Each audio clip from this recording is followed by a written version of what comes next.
There's such an enormous problem in society in the United States and globally with our addiction to chemicals and fossil fuels.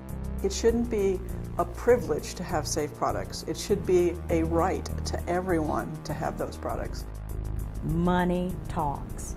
If you open your mouth against industry, even with all our leaders, you're in trouble. We want to go beyond what folks are saying about sustainability, as one of our friends said, who wants to sustain this. Coming Clean was founded by environmental health and justice organizers for environmental health and justice organizers. We needed to have a new way of doing business with each other that was building our power and weakening the chemical industry. We're fence-line communities of 16 industries now, and we got into the fight over 35 years ago, fighting for our health. There was cancer problems, there was respiratory problems, even a few birth problems. They had all type of sickness and stuff that was happening in our community. Our water was contaminated. EPA came down and they ran it out the faucet and stuff, and they looked at it and said, ain't nothing wrong with your water. And we said, well, drink it. He said, I'm not thirsty right now.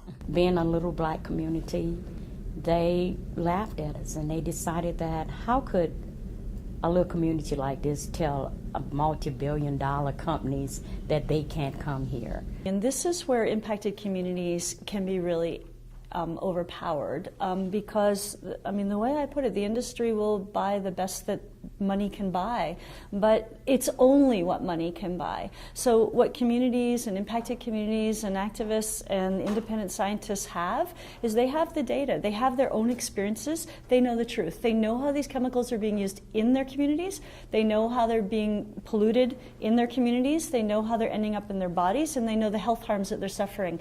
And that truth can't be taken away from them. Even though we don't have manufacturers on our lands, these toxic chemicals, when they're produced, they are carried through air and ocean currents, so they end up in the Arctic. We're some of the most highly contaminated population on the planet because of our reliance on our subsistence foods. We're not a throwaway society, although in many of our communities we're perceived as throwaway workers, throwaway communities. This question of environmental racism or environmental injustice or the question of environmental genocide.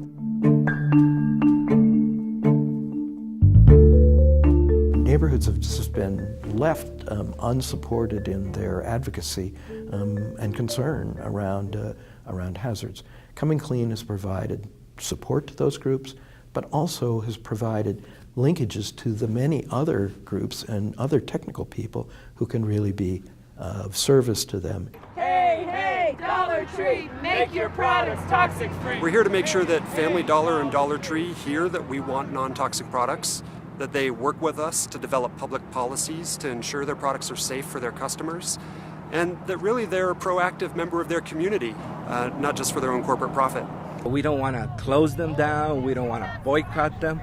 We have the scientists, the business experts, the community experts, and we have the people that can help them craft a policy to actually go upstream to their suppliers so that those chemicals are not put in products to begin with. Some of the items that we sent to have tested, the workers have told us that we don't have them on the shelf anymore. Huh? And we said, well, how come you don't have them on the shelf?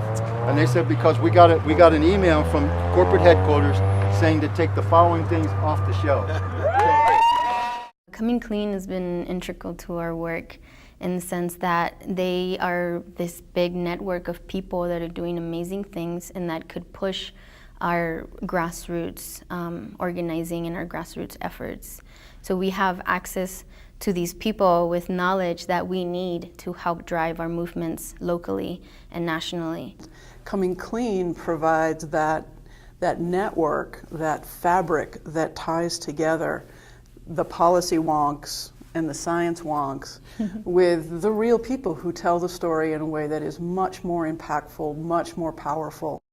Our traditional food is killing my people. We have high rates of cancer, birth defects. In my immediate family, 2015, including myself, 7 of us got cancer. That's not counting the rest of the community. Whether it's the trainings that Coming Clean does or the annual meetings or the work groups, there's always a sense of linkage and coordination and solidarity. These are the things that make people feel that their own concerns in their neighborhoods or workplaces are not isolated, that they understand that this is a common problem, and that the best way to work is to work collectively and do things that have the power of people themselves. In establishing this collaborative, we were able to really harness the power of hundreds of organizations in a way that hadn't been done before. We want people to see us. We want people to see that this is the mechanics of change, and this is how change occurs.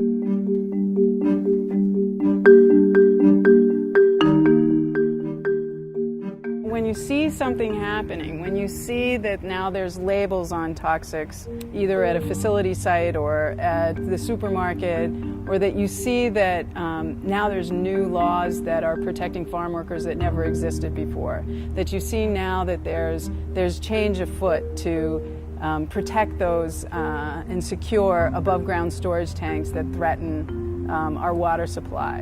When you learn that 143 million Americans are in a vulnerability zone of a facility that carries large amounts of extremely hazardous chemicals, so hazardous that the President of the United States passes an executive order that says we have to improve the safety and security of those facilities that endanger 143 million Americans. That's us.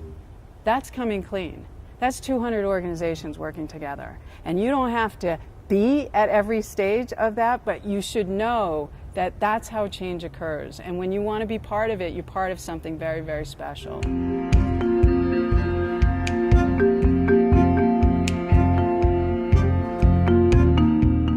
We believe we can reform this world. We believe we can, and that's the most beautiful piece and most rewarding piece, is because we believe we can.